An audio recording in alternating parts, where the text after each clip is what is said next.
Am I the a-hole for telling my dad I owe him nothing and throwing his words back at him during an argument? The gist is this. I lost my mom to a long-term health issue when I was 10. The cost of treatment drained my parents' finances, and it was just dad and me after mom died. No extended family. Dad started dating when I was 12 and he met Jane. And after a few months, he told me her son had a form of brain cancer and was very sick, and that they were getting married and he would be helping to take care of her son. We went from 2 in a tiny 2-bedroom house to 4 in a tiny 2-bedroom house, and me sharing with a terminally ill toddler I didn't know. We had to make so many changes. No more takeout, which was a once-a-month treat before that. I had to stop my only extracurricular activity. No friends over because noise bothered him. No space that was just mine. Had no extra money for celebrating birthdays and Christmas. When I was 15, Dad and I got into a huge argument because I was never home and was always saying no to helping Jane take care of her son. When I told him how much I hated the situation, he looked me in the eye and told me to grow up. He also told me that I was old enough to understand that life wasn't always easy or fun, and that a rougher life can build character. He told me we grew our family, which was a good thing, and one of the consequences of that sometimes is having less, but that it was worth it for the extra love. I told him it was BS. He told me I was not his whole life, and he was not going to stop doing what he wanted to do because of me. Then he told me to never ever say anything negative around his stepson because he was a kid and didn't need to know I resented him for being sick. After that talk, I was even more distant and left before I turned 18 right after graduation, couch surfed until I went to college, and I didn't stay in touch. When I was 19, I heard that Dad's stepson had died. In college, I met my wife and we got married this past June. Then in November, my dad showed up and told me he wanted to talk, but I shut the door in his face. He kept showing up where I was to talk, and after getting annoyed with him, I agreed to meet him for coffee. He told me how he'd ended up divorced from Jane, and how his stepson had died, and he looked disappointed when he learned I knew. Then he told me how he'd been struggling a lot and how he was hoping I could help him out. I laughed in his face and told him he had some nerve. He mentioned how he'd spent a lot of money on finding me and he wanted us to repair things, but he also needed my help. I told him no way. He became angry and told me he was my dad and was always there for me and I owed him. I told him I owed him nothing, and I threw most of his words back in his face, including that he needed to grow up and that he was not my whole life and would not stop me from doing what I want. It became a bit of a scene, then told me at my age I should have grown more compassion. Am I the a-hole? Now for the top comments. Not the a-hole. Your dad sacrificed you so that he could bang. And as things turned out, the family he created wasn't all that real after all. He was just a patsy to help take care of a sick kid. You owe him nothing. Wife probably left as soon as her son was buried. That prospect sounds so real that I stopped. I'm a mom, and if one of my kids died, I wouldn't want to stay married or be able to even look at someone who just threw their child away, when I did everything I could to keep mine alive. Once the haze of it was over, Opie's dad probably disgusted her. It doesn't sound like she was too worried about him throwing his kid away when hers was sick. Not the a-hole. Your dad quite literally showed up after he had nothing left but you. That's a huge red flag, and that's just the tip of the iceberg. My dad is just like this. He left when my mom died at 17 and slept around with other women while she was in the hospital.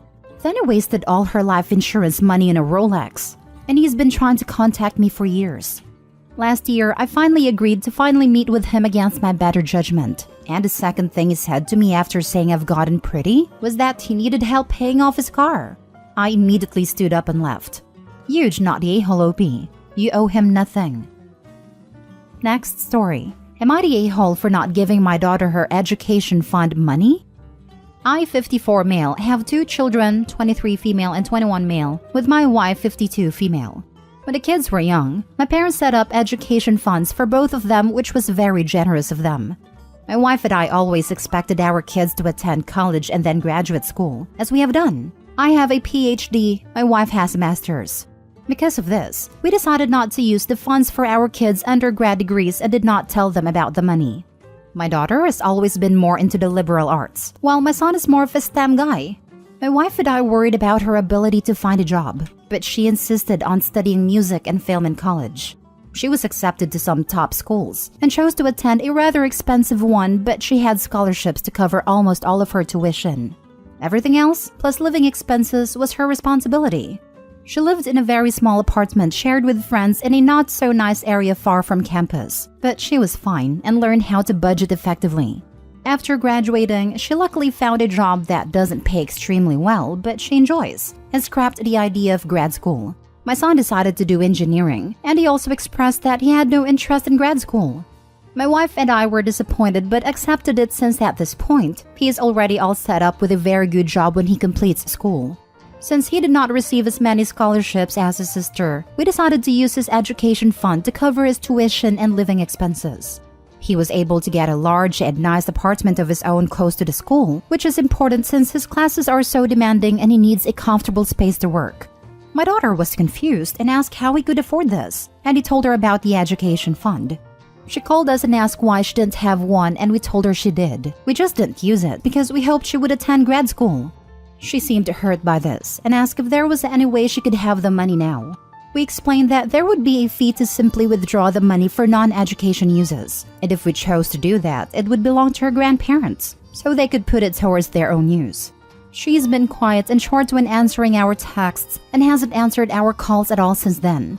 I know that it seems unfair to her, but it's not really her money in the first place, and she's no longer in college. Plus, her brother only received it for educational purposes and it wouldn't be right for her to just have it to spend now. Am I the a-hole? So let me get this right. Your daughter attended college and had a scholarship. Your son attended college with no scholarship. You chose not to let your daughter use her college fund for everything that her scholarship didn't cover, and you let your son use his for everything. The college fund you said wasn't even her money, but isn't yours either. What exactly do you plan to do with her college money? You're the a-hole for this. Not to mention a college fund her grandparents set for her. He's basically stealing her money. Major, you're the a-hole. You're the a-hole, and I'm surprised between your PhD and master's degrees you couldn't figure that out. Two highly educated fools. Education does not equate intelligence or self-awareness. You're the a-hole. Oh dear, just goes to show you that having PhD and a master's does not neither make you a good parent nor smart in any way. Also, graduate degrees are cheaper, especially PhDs. Most doctoral programs pay you to be there. This was all around really dumb, and you're the a-hole. Next story. Am I the a-hole for backing up my brother in saying our step-sibling's mom and siblings shouldn't be invited to his birthday party while our step-siblings were there? My brother will be 14 in March, and my mom wanted to throw him a bigger than normal birthday party to make up for not having any celebration with others outside the household since 2019. My brother was really excited and asked if our grandparents, our aunts, and cousins could be there, and mom said it was just for her side, and that our grandparents would probably do their own thing with him. He asked if our stepdad's ex-wife and her kids, 2 from before her time with our stepdad and 3 came after, would be there, and she said of course, because they're family, and they're our step-siblings' bio-siblings. He said that wasn't fair, because they aren't his family, and why are we trying to include them? My mom said they are family, and we all want to get along and make sure everyone is treated just like family should. My stepdad said it would mean a lot to his kids, our step-siblings, who are 10 and 8. But my brother said if his family couldn't be there, then the step-siblings didn't get to have their family at his birthday party. I said I agreed, and I told them I wouldn't want them at mine either because they are not family to us. Our step-siblings were there and got upset, and asked why their mom and siblings couldn't be there. Our mom and stepdad assured them they would be there, but my brother said it wasn't fair, and said he didn't want them there and didn't care about them. Mom was furious and yelled at him, and I told her she couldn't expect him to want them there, or to have strangers there just for our step-siblings, when she literally just said we couldn't have our family there because it was just for her side. Mom was angry at me, told me I'm the oldest and should be responsible and not encourage him. She said blended family should be about inclusion and welcoming everyone in. I told her that she was going against what she said by excluding our dad's family. She told me that's different because they are no longer anything to do with her. I told her that didn't mean they weren't something to do with us, and that dad's death did not erase the loving grandparents and aunts we had on his side. She told me I was being unfair and should not have agreed in front of my step-siblings, because now they're upset and don't understand why we don't like their family. Am I the a-hole? The people my brother does not want at his party are not our step-siblings, but their mom and their siblings from their mom. They're not related to us. is their dad who is married to our mom, and his ex-wife and her other children from different men have nothing to do with my brother. Now for the top comments. Not the a-hole. You were absolutely right. And it's good you stood up for your brother. The wrong thing here is that your mother is limiting this to her side of the family, completely excluding your deceased father's side. She isn't even considering inviting your grandparents, aunts, cousins, etc., despite the fact that you and your brother love them and would like them to be there. Let's keep in mind that a party is supposed to be for your brother. The other weird thing is for your mother to be so fond of her husband's ex's children, who aren't even his kids. I hope I didn't get this wrong. Your stepdad has some kids from a previous marriage, your step-siblings. Your stepdad's ex got remarried and had additional children. Those children have an active father in their life, right? Why is your mother so desperate to include some other family's children? Why does she want to include the ex-wife of her husband to her child's 14th birthday? That's far-fetched. She needs to decide if the party is small, just a few close family members, or if this is a huge party with just about everyone, in which case your father's side should also be invited. You got it mostly right. Stepdad's ex had 2 kids when they met, 2 with him and then 3 after they divorced. Those 5 kids are not my stepdad's, are apparently invited along with their mom/stepdad's ex. I know my stepdad and mom get along with his ex okay, but she and her kids are really not people my brother and I consider part of the family at all. Not the a-hole. Your mom is applying rules based on what she is related to, not based on who the honoree, your brother, is related to.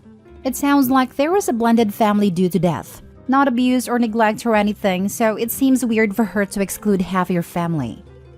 And she is not even related to them. It is her stepchildren's mother's family. She is honestly just bending backwards to please her husband, which is just ridiculous. Her child's birthday party should have their family. It's more likely she just hates her old in-laws and doesn't want to be around them. She tried disguising this with the "my family only" excuse, but shot herself in the foot by then inviting people who are clearly not her family. She is being an idiot for making dumb excuses. I have no idea whether her dislike for the old in-laws is justified or not, but it would have been better to be upfront. I don't think it's fair to blame her new husband for this situation. Last story. Am I the a-hole for not moving my wedding date? My fiancé and I recently got engaged, and when looking at dates, we realized our anniversary falls on a Saturday this year. Perfect, right? We immediately start planning because it's approximately 9 months out and we have to move quick to pull a wedding together. We told everyone the potential date this weekend and all seemed well. Monday, I get a phone call from my father. He insists that I move the date because my mother has a yoga retreat that weekend. I tell him that this date means a lot to me and I would prefer to keep it if there was any way to move the retreat. There is, but it's expensive. I offer to pay for this change out of my wedding budget, essentially having the amount that I can spend on the most important event of my life. Yesterday, I was told that they would not be taking my offer to pay to move the retreat, and that we're expected to move the wedding instead. I haven't put money on my venue yet, so they think I should be fine with giving up the chance to marry on a date that means a lot to me. It became a massive fight, and now my parents and I aren't speaking. My father accused me of caring about a date more than I care about my mother. I told him that it felt as though they were choosing yoga over their own daughter. Your parents are prioritizing a yoga retreat over your wedding? I told him that it felt as though they were choosing yoga over their own daughter. They 100% are. Have the wedding without them. Not the a-hole. And I would be petty and put on the photos why they weren't at the wedding. Opie's parents suck. Not the a-hole. Not the a-hole. First of all, congratulations on your upcoming wedding. However, I'm sorry to say your parents have made it perfectly clear where on their priority list you, their child, is. It is apparently below yoga. And you are right, she is choosing yoga over you. A yoga retreat is something that can be done anytime. Your wedding will only happen once. Don't let your father say you don't care about your mother. He is gaslighting you. Also, has Opie actually talked to the mother about this?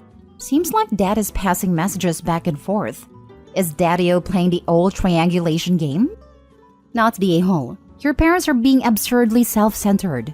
The polite thing for them to do would be to reschedule or cancel the retreat without ever telling you, so as not to impinge on your wedding planning excitement.